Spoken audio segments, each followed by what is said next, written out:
parents don't have a farm, but I was always passionate for farming because of my granddad. He was leading a big farm near to us, always took me with to the farms where he was going, where he was grown up.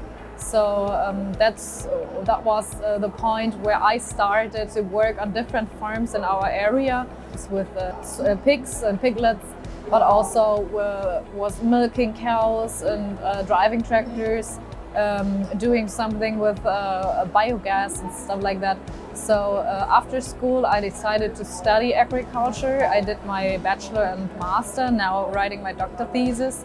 And then started a collaboration with a friend of mine, and we led the farm of his parents the last 2 years together. As a woman in agriculture, you have some challenges because it's still a man domain. But if you're very good and passionate in farming, then most people accept you.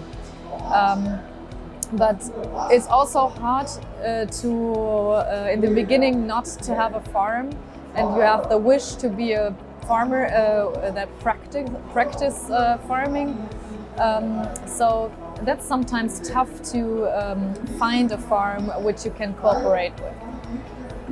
Which is also very hard if you get confronted from people who have nothing to do with farming, with negative stuff about farming. So you have to explain every time again what we are doing, what challenges we have, why farming is so important, and that we are not the main issue for sustainability challenges. But we can help sustainability and also help the environment to get better, and are not the main problem with environmental issues. So first of all, we need the planning security, that rules don't change every 4 years when we have a new government. So that's very important, especially in animal livestock. So when barns or stables are built, you plan them for the next 20 years. And if the rules are always changing, you have to reinvest all 4 years to rebuild your stable.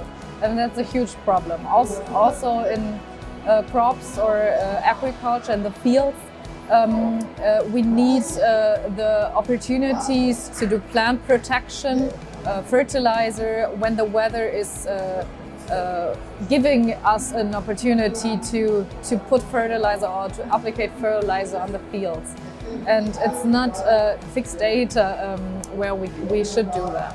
The subsidies that we get from the EU, we need them to get financial support for work that we do beside the production of food. So work for the environment, for example. And that's very important that we get financial support, but also especially young farmers who want to run the farm the next generation.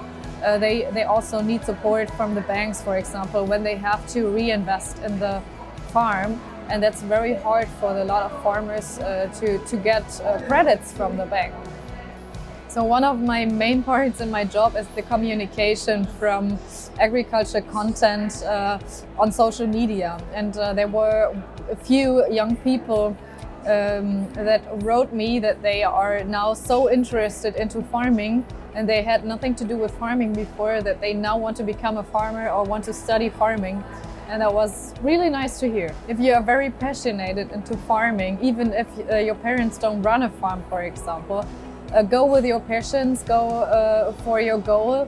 And even if it's sometimes challenging or very hard business, stay with your dream.